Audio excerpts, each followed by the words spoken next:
Greetings, listeners. Welcome. I'm Dr. Kristen Stahauer, Academic Vice President and Provost for Northwood University. Welcome to our Faculty Forum, a podcast aimed at giving listeners an insider's view into the brilliant minds and expertise of Northwood University's distinguished faculty members. Over the course of this series, we explore a wide range of topics from business and economics to entrepreneurship and innovation. Each episode features in-depth conversations with professors who share their insights, research, and experiences to educate, inspire, and engage our listeners. Today's episode features Dr. Michael Makovi, Associate Economics Professor and Bretzlaff Scholar at Northwood University. Dr. Makovi is here today to give us a little Economics 101. Welcome, Michael. Thank you. Thanks for joining us. Glad to be here. So how long have you been at Northwood University? This is my fourth year now. Goes quickly, doesn't it? Oh, yeah. I remember when you first arrived. And you teach economics. Where did you come to Northwood from? So I got my PhD at Texas Tech University. There I was in actually the agricultural and applied economics department, which whole long historical legacy about why it's agricultural and applied economics and not just plain economics, but basically it's economics. And my funding was from the Free Market Institute at Texas Tech, which is a non-departmental kind of think tank that basically every student there is like a research assistant to one of the professors. So I was taking the regular classes, but then doing the Free Market Institute professors' assistantship work. Essentially, is how that worked. And of all the people I know, Michael, I think you're one of the people who really eats, breathes, and sleeps economics more than any other. When did economics first get your attention? So that was the year before I started undergraduate. And it was kind of an accident. I wasn't really very much of a political person. Like, I just basically kind of like, okay, whatever, the government does the stuff it does, whatever, I got more important things to worry about. They run the country in whatever way they do. And then I had accidentally got to reading some stuff, and it was just really kind of completely accidental. And I learned, well, a lot of this stuff in economics actually explains why some of this stuff keeps happening and why things work the way they do. And it doesn't necessarily tell us economics doesn't exactly always tell us exactly what we should do. There's a lot of like philosophy and ethics that, you need on, but it at least tells us what kinds of things might work and what kinds of things won't work and why did things keep happening. So just an example, you see like a lot of TV shows where people complain like, oh, that landlord, he won't fix like the plumbing again. And, my darn, slumlord landlord, and the elevator's broken and nothing's ever fixed. And so there's a lot of those TV shows like take place in like New York City or like in California. They take place in exactly the kinds of cities that have historically had rent control. And one of the consequences of rent control is if you keep the rate of rent artificially low, well, now the landlord's not making as much money, so that's not as worth as much to them to improve the property and keep it up to date and well repaired. If like the rent control is really severe, if the rate of rent is really kept low, in the middle of inflation, eventually the landlord could actually lose money on it. So you've actually had some cities where rent control was worse, where the city actually started looking like it was bombed out in a war. Like there's actually a book called Myths and Realities of Rent Control, where they present pictures of war zones and pictures of cities with rent control. And you have to figure out which pictures are which. And it's actually really difficult because at some point it actually becomes cost effective for the landlord to just stop doing anything until their building finally collapses and they can finally stop losing money on each tenant. Now, that sounds kind of crazy. Right. And so usually it's not that bad, but it explains in like some of these cities, like why is the landlord like so, why are they so negligent? Negligent. Mm-hmm. Whereas like meanwhile, for example, in in the apartment I was in Lubbock, Texas, like I had like my landlord, they had like an online portal. You logged in, you put in like a work order if like something broke, and like later that day, the 24/7 worksite crew would come on and fix it.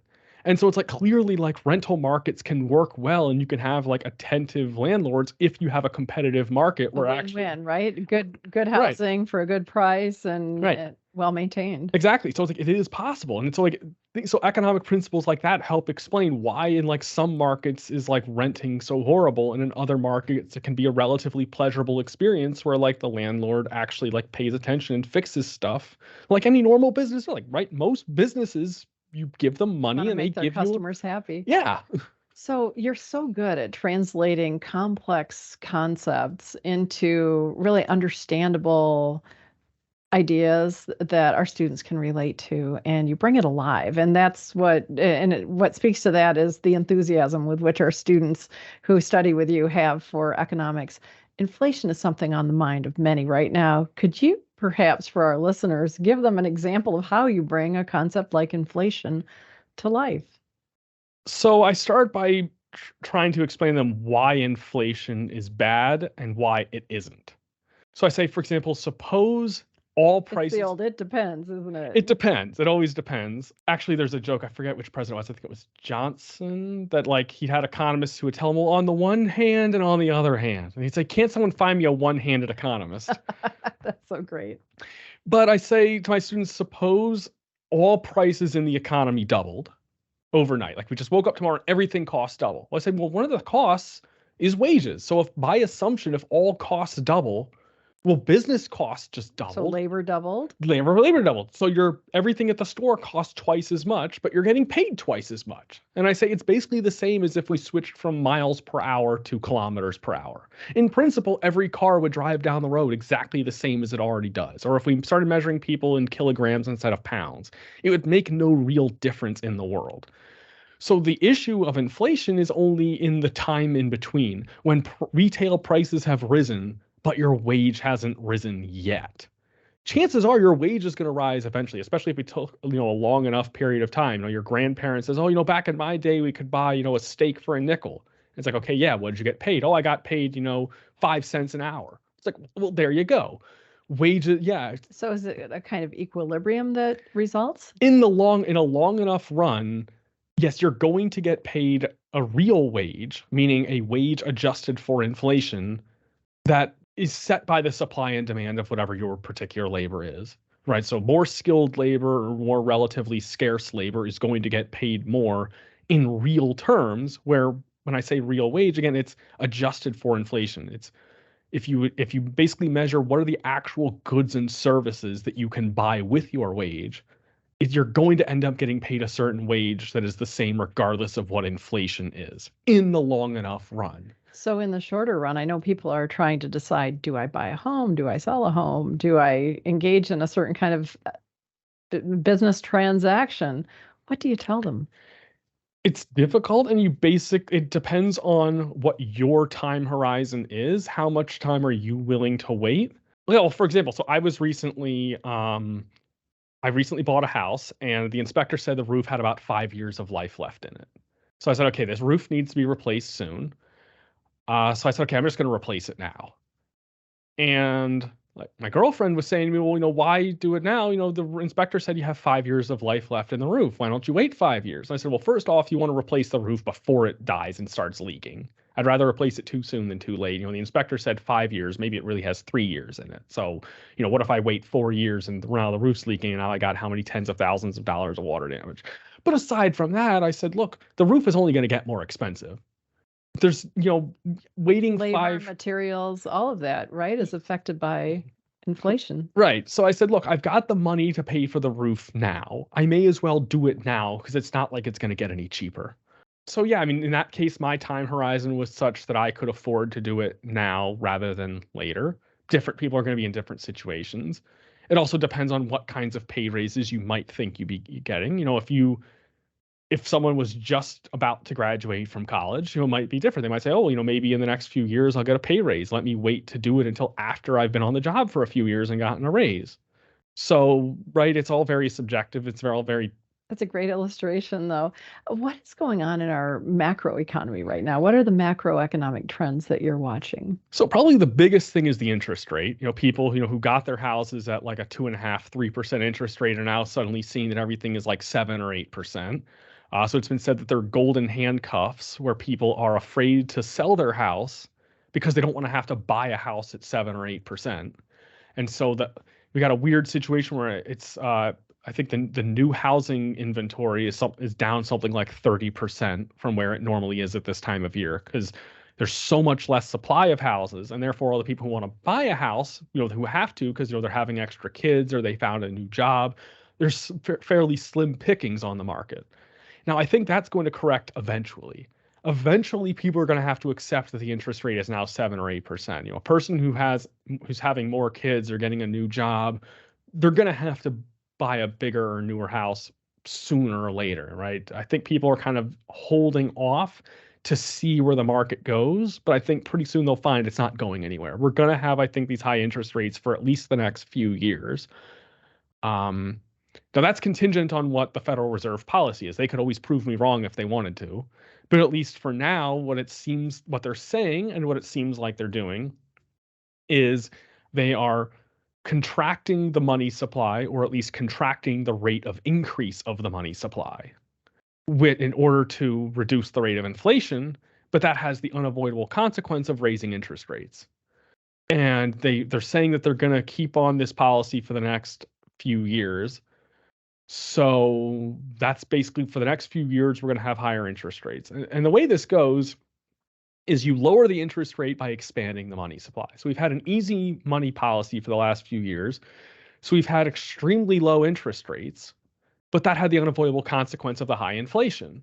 And now everyone's complaining about the high inflation. Well, by symmetry, if you want to lower the rate of inflation, you're going to raise interest rates. And so it's like if you take a drug, at first you feel high, you feel great, but then you can't keep taking the drug forever. Sooner or later, you got to quit. And as soon as you quit, you're going to go into withdrawal. Now, the nice thing is if you think about the drug, right? So at first, let's say you feel normal. We're in withdrawal from the low interest rate. We're in withdrawal. Now, the good thing is the withdrawal. That analogy. The withdrawal does end. So if you think about the drug, let's say you start out feeling normal. You take the drug and feel fantastic, but eventually it takes more and more of the drug to make you feel fantastic. So you either fall back to normal, and now you're just taking the drug to feel normal. So you say, okay, well, let me just quit the drug, because why should I keep taking the drug just to feel normal? So you quit the drug, but then you go into withdrawal. Now you feel terrible. Well, eventually the withdrawal ends and you go back to feeling normal with no drug. So in the long run, the same thing happens with interest rates. When you expand the money supply, you lower the interest rate, but that effect is only temporary. So eventually, even if you keep expanding the money supply, interest rates remain normal. So now you're creating inflation with no benefit. So then if you slow the rate of increase of the money supply, now the rate of inflation falls, but now interest rates rise. But eventually interest rates will fall back down again to normal. So the change in the interest rates is temporary, both decreasing the interest rates and increasing the interest rates. So when you say the interest rate will fall back to normal, what would that be? It's hard to know what normal is, because we don't have a way of knowing what interest rates would be with all of this intervention. Yeah, like all we can really do is, if the Federal Reserve wanted to, it could stop any kind of monetary policy for a few years, and we could just wait and see what interest rates turn out to be. But we don't really know. What we can at least say qualitatively is right now, interest rates have spiked high because we're going through the withdrawal from the cessation of the easy money policy. Eventually, if we keep this tight money policy long enough, eventually interest rates will fall back down. They won't fall back down probably to 2.5%, 3%, because that itself was the consequence of an easy money policy. But maybe they'll fall back down to somewhere in between. So maybe, let's say 5%, maybe. No guarantees attached to that number. I could be extremely wrong. And there were people, one thing that's funny is there were people who thought that like 2.5, interest rate was like the new normal. And people said, oh, look, we're in a new era of low interest rates. It's great. The government can spend lots of money and borrow it, at a really low interest rate. And now government debt is, practically free. And some of us were saying, but what if that's not true? What if they aren't at a historically low, or at a forever low rate? What if they do ever rise? Well, but how are we going to pay it? Well, now here we are. The next time the government ever wants to borrow money, it's going to have to borrow it at a much higher rate. Suddenly, the cost of all that government debt, the next time it has to be rolled over, is higher. We'll also see what happens when businesses have to roll over their debt. It's actually really surprising we're not in a recession right now. Normally, higher interest rates like this cause a recession. If anyone remembers Paul Volcker as chairman of the Fed back in the 80s, when we had a similar situation, high inflation. So he instituted a contractionary monetary policy that successfully reduced inflation, but interest rates spiked. We had a recession, but then eventually the interest rates fell back down to normal and the recession ended. It's weird that the same thing's not happening now. Yeah, so what do you anticipate? I would say it could be that we're going to have a soft landing and maybe the Federal Reserve has contracted the money supply slowly enough that maybe we'll avoid a recession, or maybe businesses just haven't had to roll their debt over yet. And maybe as soon as they do roll their debt over, they're suddenly going to discover their costs of business have all gone up. And maybe the recession's going to come in the future. For the layperson, what should we be watching for? It's hard to say. Maybe a recession is going to come or maybe not. Is that the two-handed economist? That's the tricky thing. Economics can kind of tell us the kinds of things that are going to happen, but it can never really give us exact predictions. All the attempts at exact predictions have always failed. Actually, there was a really interesting article that came out recently. I think it was the Deutsche Bank talking about, are these high interest rates going to lead to a recession? And they basically said, well, it's known that the only time we have ever successfully predicted like the economy is when everything is going normal. All attempts to predict predict unusual times fail. Like attempts to predict recessions in advance generally fail. So it's like we can predict that nothing is going to happen when nothing happens, but trying to predict that something will happen almost always fails. And economics is really an explanatory science. It helps us understand the consequences of decisions, but we don't always predict. I'd like to shift gears a little bit. And at Northwood University, our economics courses include something that other schools don't include, which is the Northwood idea. Could you share a little bit about what the Northwood idea is and how that fits with our economics courses?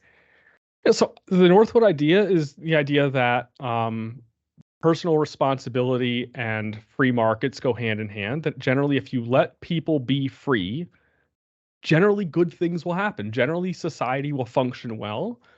And so I think both has an ethical idea that letting people be free, is both a good thing to do, but it also results in good consequences. And I think it's a wonderful thing because it means it relieves a lot of the ethical dilemma of like, do we have to boss people around? Do we have to control people? And it's like, no, if you let them be free, generally they'll be happy and their neighbors will be happy. And coupled with personal responsibility, which right. So we obviously need law and order. Obviously, this is like, okay, we need to prosecute, theft and robbery and murder. Obviously, the personal responsibility has to be enforced for those who don't abide by it. But I think in general, with like some basic level of law and order and, legal accountability, society will function well, people will flourish, people will be happy. And I think also like people will live up to the responsibility usually, if they're required to, right? People often live up to expectations. If you create a society where, you need to, work in order to make a living, most people work. Obviously, there's some people who can't. We can talk about what kind of, welfare system we want for those, who are unable to work. But I think, most people will live up to the expectations you set. What role did the Northwood idea have in you coming to Northwood University? I think a pretty big role. I'm suspecting it's a large reason why I got hired. And when I saw the posting, I was quite excited. Actually, what was it that resonated with you as you looked at that posting? I mean, it was just like basically written for me. It was like, this is like already like basically, the Northwood is primarily an undergraduate institution, but it's basically the same ideas as the Free Market Institute, at Texas Tech's graduate program. So it's just like, this is what I've already been doing. I'll just be, a professor rather than a graduate research assistant. So it was funny though, when I was basically checking every day all the new job postings on all the different higher education sites, and I thought I was doing a pretty good job. I'd mark down in a notebook when was the last date I checked. So even if I didn't check the postings every single day, I would at least say, okay, I last checked on such and such a date. So the next time I would log in, I would scroll down to that date and check all the newest ones since then. Well, somehow I missed the Northwood job posting. I don't know how. So a friend of mine emailed it and said, Michael, you applied to this job, right? And I said, oh my gosh, no, I didn't. How on earth did I miss this? So I quickly applied. And the department chair, Dale Matrick, said, yeah, we thought we were about to close the search. Like we thought we had gotten all the applications we were going to get. And then suddenly yours came in at the 11th hour. Well, we are certainly happy that your friend sent you that posting and that you applied and that you are in our classrooms and on our campus, bringing economics to life, bringing free market values and value to life for our students, and illustrating these very important economic principles in such accessible ways that bring them alive for all of us. Thank you, Dr. Michael Makovi. We are fortunate to have you at Northwood University. And thanks to our listeners for joining our podcast. And we look forward to having you join us again as we bridge the gap between academics and industry and provide valuable insights into the world of business and beyond. Once again, thank you, Dr. Makovi. Thank you.